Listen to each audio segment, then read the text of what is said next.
Hi, I'm Rosemary Clee, the Executive Director for the Bergen Newbridge Medical Center Foundation, New Jersey's largest not-for-profit hospital, and the sponsor of In the Know Regret, an informative conversation with leading clinicians on important health topics. Today I'm joined by Adrienne Mariano, Director of Behavioral Health Services here at Bergen Newbridge Medical Center. Adrienne has been in the mental health field since 2005. Her passion always has been to help others and to provide empathetic ear to those who need to be heard.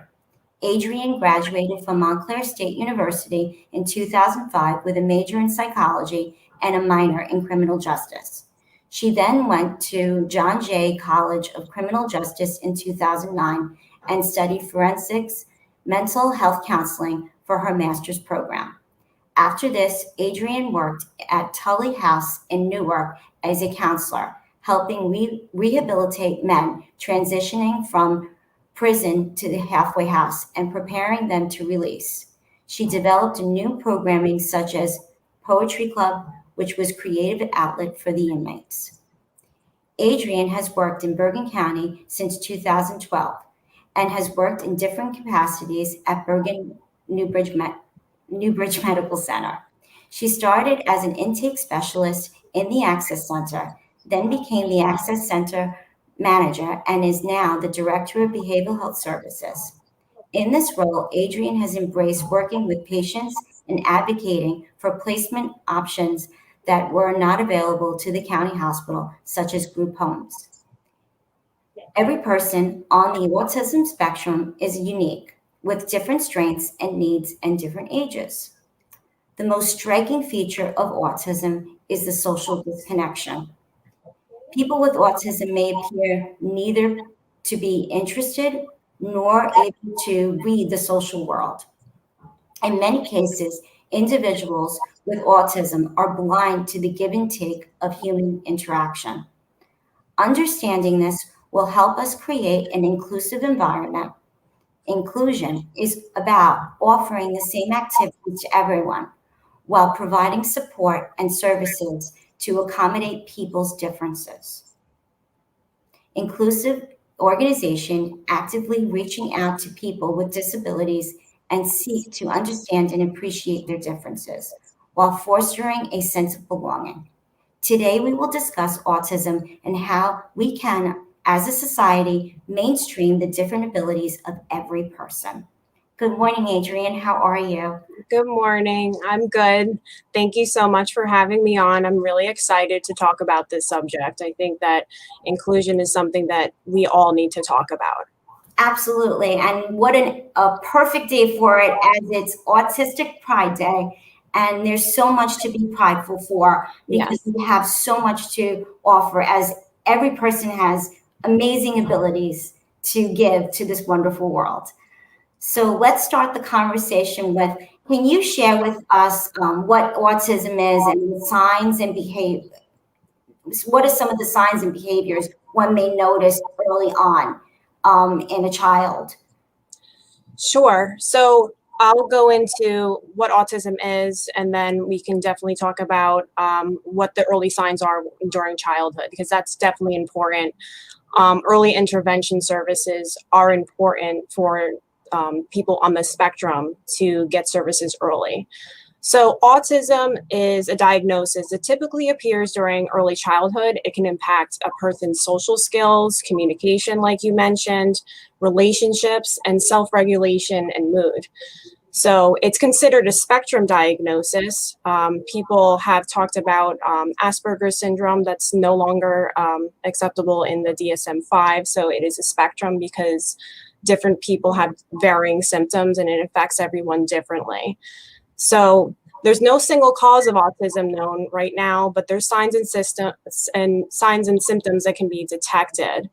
What you can notice is there are persistent differences in communication, interpersonal relationships, and social interaction. So some people on the spectrum, it might look like they are nonverbal or having a different type of speech pattern. They might have difficulty understanding nonverbal communication. So it's not just what we say, it's how we present when we're talking to people. It also might look like they have difficulty making and keeping friends, difficulty with the back and forth conversation like we're having now. That might be a challenge for them. They also might have a restrictive and a repetitive pattern in their activities and their interests. So that can look like, repeating sounds or phrases. The technical term is echolalia, so you can take it as it is. They might also display some repetitive movements. They also have, like you mentioned, a preference for sameness and a real difficulty with transition or routine if there's a change. Also, rigid or highly restricted and intense interests, sensitivity to sensory stimuli. So that's something to keep in mind when we want to be inclusive. And these symptoms, they need to be present in early childhood, but might not fully come out until their social demands exceed their capacity. So it might not really fully manifest until they're much older. So that's why the early detection is really important here. So who would diagnose autism?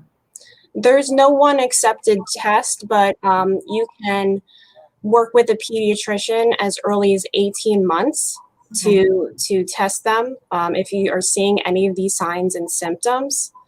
And especially if there's another sibling diagnosed with autism, it's extremely important to get that early intervention services. Studies have shown that early intervention and diagnosis leads to an improved quality of life. So that's what we want for all of the people on the spectrum, to have an improved quality of life. And that's so very true. Early intervention is so important. When you first see the signs, going through the motions with your pediatrician, and then going to the therapies needed, and then taking those therapies and bringing them into the home is so important for both the family as well as the child. I mean, I know it was a blessing for me. So how prevalent is autism today? That's a really good question. So in 2018, the CDC issued an autism prevalence report, and that concluded the prevalence of autism has risen from every 1 in 59, which is twice as great as when they did it in 2004. And autism was prevalent at that time as every 1 in 125. So you can see it had doubled during that time period. So it's very prevalent. So you're going to meet somebody in your life who is on the spectrum. So it is important to be aware of, this community and being inclusive of them. And also, autism affects people regardless of race and ethnicity. It looks different for every individual. However, research has shown, boys are 4.5 times more likely to have an autism diagnosis than girls of the same age. But it's interesting to note that research suggests that girls might not show autism in the same way, so it might go undiagnosed because of that. And I've heard that it's very, very, very common. So if it's not early detected, and it's detected as a learning disability, let's say, and it's detected later on, who would be somebody that would diagnose autism in an adult, let's say? Well, the school is always important to involve in these types of situations. If there's a suspicion that someone might have either a learning disability or on the spectrum, school is so important to engage because that's where the majority of kids are spending their time.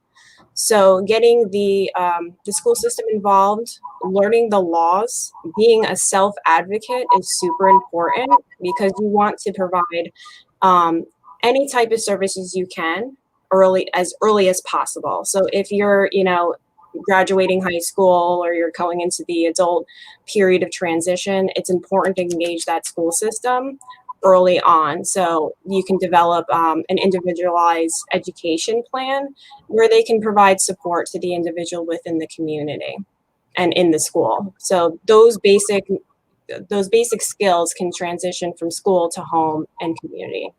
So that's where you start being inclusive. Um, as an adult, you can always be taken to, a licensed physician, a licensed psychiatrist, and they can also diagnose as well. But there's no, like I said, there's no specific test to diagnose for autism. Right. It's based Right. on signs and Right. symptoms and the manifestation of when they happen. So it's almost like a build of history, correct, Adrienne? Correct. So how can families be affected, and what are some of the resources that are out there for them? That's an excellent question. So families can be affected in so many ways. Parents often cite playing a guessing game with someone who's on the spectrum because they might not be able to fully express their needs, and that can lead to frustration for that individual. And sometimes that frustration may come out in aggression, or it might come out in any self-injurious behaviors. So it's important early on to establish, communication skills with them.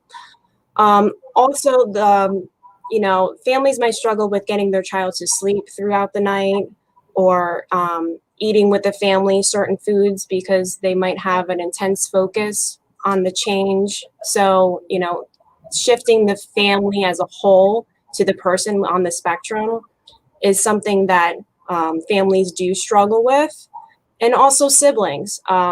Studies show that siblings have a very positive relationship with somebody who is a sibling on the spectrum, but also they can be affected because their needs are kind of taken on the back burner sometimes when there's a crisis for the person that is on the spectrum. So they have to be the focus sometimes more than the sibling.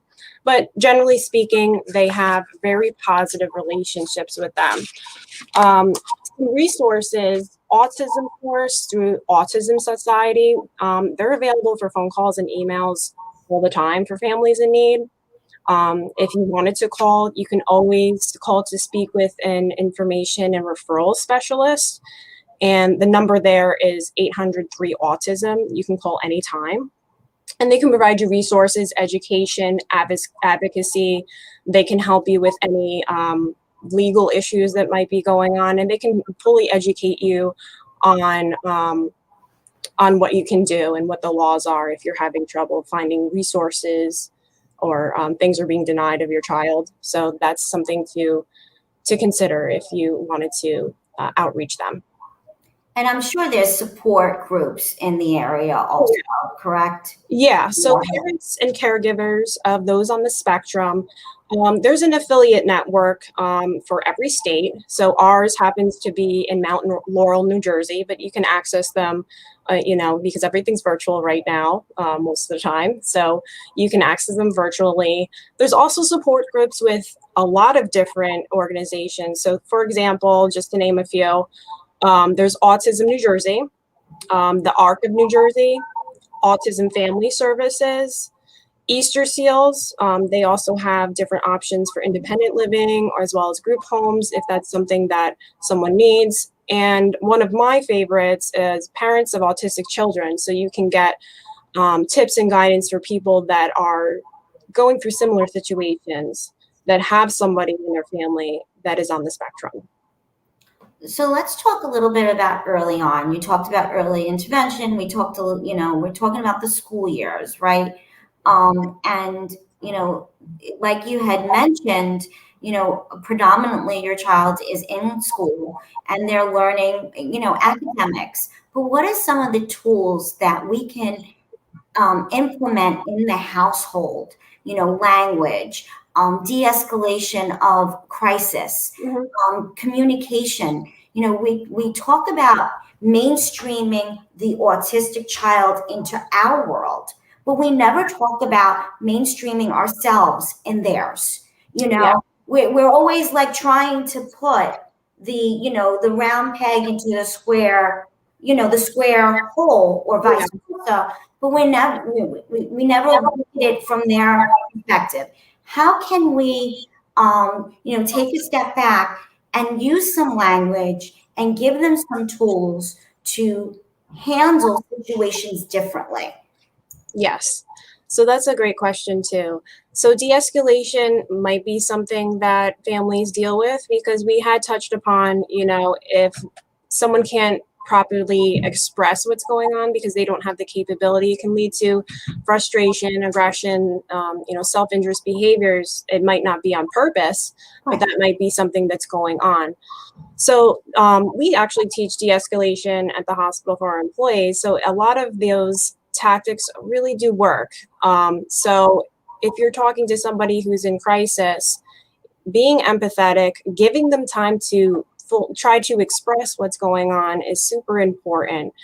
And perhaps giving them options. So, people on the spectrum might have a specific interest in a toy or an item or a topic. So giving them the opportunity to talk about that is important too. So if they, really like car racing and watching it on TV, you can say, all right, well, I know that we need to do homework tonight. You can say something along the lines like, do you want to watch car racing before we do homework or after? So you're still getting your goals met at that time, but you're also giving them an option and you're empowering them. And that's really important too. Teaching your child who's on the spectrum to take this into adulthood, being an advocate for yourself, and knowing that you can be empowered and you have the abilities just like everyone else. That's important. So that's really important in teaching the children who are on the spectrum or differently abled to advocate for themselves and using their unique strengths to get them through their life. If there's something that they're really interested in, getting them involved in the community. So if they like a specific sport, music, dance, whatever it is, having them included in that so that they can express themselves and they have an outlet. That's really important. And how do you handle, negative reaction? In a society that, we're not accepting to everything. Yeah. How do you prepare your differently abled person for the negative reactions? I know that it's even more difficult for them, and it's even more difficult for the parent because they say things differently. They express themselves differently. You mentioned before they repeat themselves. They talk about the same thing. How do you handle that? How do you create a protective, almost like a protective coating, that not the world, so that they're prepared to go out there for the reaction? Yeah. And, you never know what kind of reactions you're going to get for people. You want to include your child in the community. And a lot of families struggle with bringing them out into the community because people might not be understanding or they might not be fully educated on what's happening here. So a lot of those families feel isolated where they can't go out. And during COVID, I can only imagine how isolated they are even more. So preparing a child that they might not get a positive reaction is important to start early on. And that advocacy piece comes into play here too, by empowering them to even say to people, listen, I'm on the spectrum, so I'm sorry if I repeat myself. Like being upfront with people and letting them know that this is what's going on for them is important. So people will get it more. So there'll be a less impact of a negative reaction there. And not everybody on the spectrum will repeat themselves. They might be higher functioning where they can do independent living or they can be driving just like me or you and you wouldn't know. So you never know what's going on for the person. So being fully, upfront does help. Of course, of course. So how do we promote inclusivity throughout their lifespan? You mentioned some of the things. What more can we do? Okay. So we mentioned the IEP, so that's a good way to start. And we also mentioned early diagnosis, especially if there's a sibling that is also diagnosed with autism, getting those people in earlier. And then the transition from school to adulthood is really important. So we touched upon this a little bit. It's important that adults getting ongoing support and services in the community. So supporting their transition, supporting their interests, and getting them involved if it's like an educational piece where they want to go to college for something and they're able to do so, promoting that. If they're able to drive, helping them with that. You know, obviously you have to consult with physicians for that, and supporting independent living if that's something in the cards for them, and working with those different support groups that I had mentioned before can help parents really navigate that system there. If it's something where they need residential housing, supporting them through that, and making sure that the family and their community is aware and supportive of them. So that's something to kind of support the person on the spectrum throughout the lifespan. And what does advocacy look like to make communities more inclusive for people with autism? So promoting inclusivity is really important. Inclusivity is a right and responsibility that ensures access for everyone. So promoting that is really important. A really key point in that is having opportunities for people with disabilities that their parents would choose for them if they didn't have disabilities. So having the same level of services, if not better, available to them. That's a key point that people miss. Absolutely. So that's important to keep in mind there. And how does inclusivity look like for children and adults with autism? It means making all programs accessible and available to youth with disabilities and families. And I mentioned that key point there. So it's not only the right thing to do, but we also don't want to live in a world that's divided into a typical world and a disabled world. So that's where inclusivity comes into play to make that happen.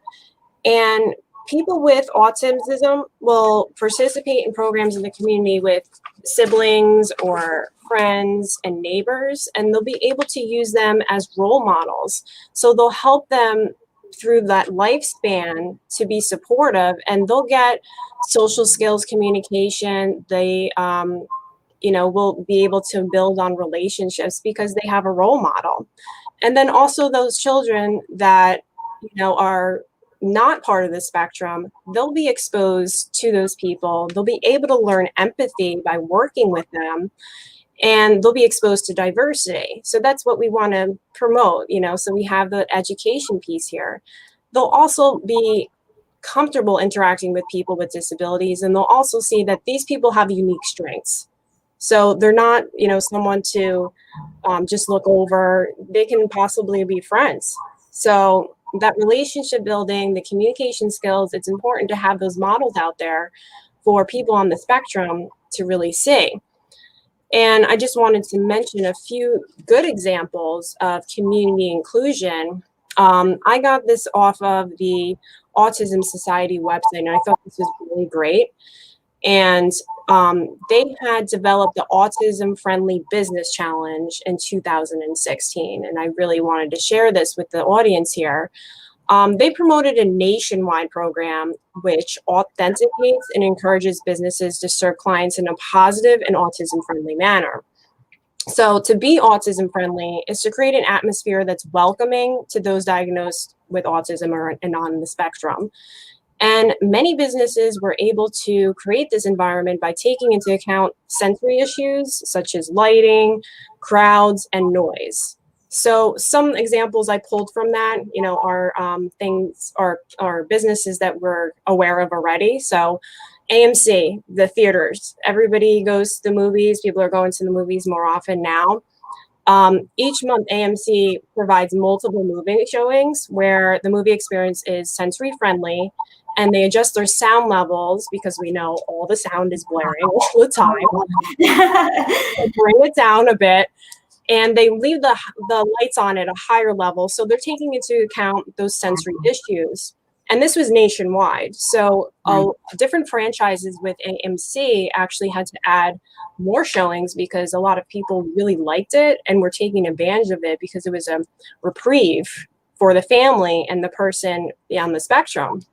So that was one of them. Philadelphia Phillies, if you guys are sports fans, they actually train their staff members and they want to understand autism and provide opportunities for families impacted by autism to enjoy every game. So what they do is they have quiet rooms available for individuals on the spectrum that might be impacted by noise in certain parts of the game, so they can have a little reprieve during the game. And also they provide opportunities for the individual to come to the stadium and meet the staff and be more acquainted when the Phillies aren't playing, because we know that change and schedule and unfamiliar environments might be a challenge. So they really, went above and beyond, and they're able to come whenever they want and just really experience the stadium and be more comfortable if they're going to be going to a game later on. And then the Royal Caribbean, we want to go on cruises this summer, right? So Royal Caribbean and Autism on the Seas combine forces, and staff are trained to be educated in the needs of people who are on the spectrum. And they also have special eating, relaxation, and different recreational activities on their cruises to help the individual best enjoy the experience.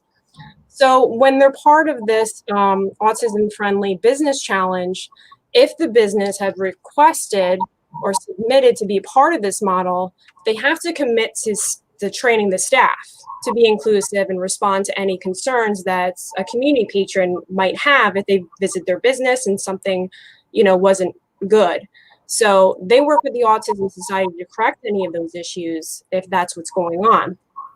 And then I want to mention, because I'm part of Bergen New Bridge, and I'm happy to be part of Bergen New Bridge. What we do here, it's really special. We are inclusive, and we have Project Search. So we work with North Jersey Friendship House and then also the Bergen County Workforce to act as the host site for the Project Search program. And that's really interesting because we want to help people with disabilities, regardless if they're on the spectrum, whatever the disability is, to develop work skills that they can take into different employments.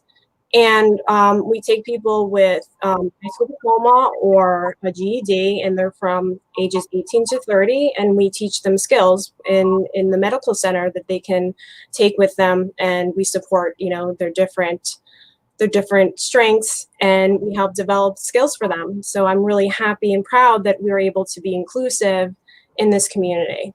I think it's a wonderful thing. And I actually had the pleasure of working with two different interns. Pre-COVID, unfortunately, we had to abruptly pause the program. And I'm happy to say one of our graduates is actually working here. And I see him every once in a while, and it's like he totally lights up my day. It's like the best part of my day when I get to see him. It is the best, one of the best things that we can do here is really, instill, these skills for the differently abled, citizens of Bergen County. And I can't tell you how much I appreciate you taking the time and really talking about how important it is to, go through all the different stages of autism and being inclusive.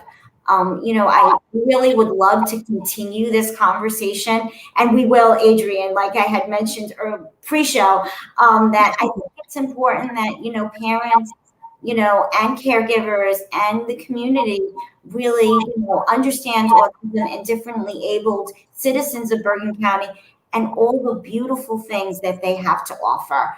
And, what an appropriate day to be airing this as it is Autism. Right. Yeah. Yeah. So I want to thank you for joining me today and everyone that had tuned in. And for more information about our services here at the Medical Center And to learn more about how to support the foundation, please visit newbridgehealth.org. And thank you again, Adrienne, for a great talk. Thanks so much. Take care. You too.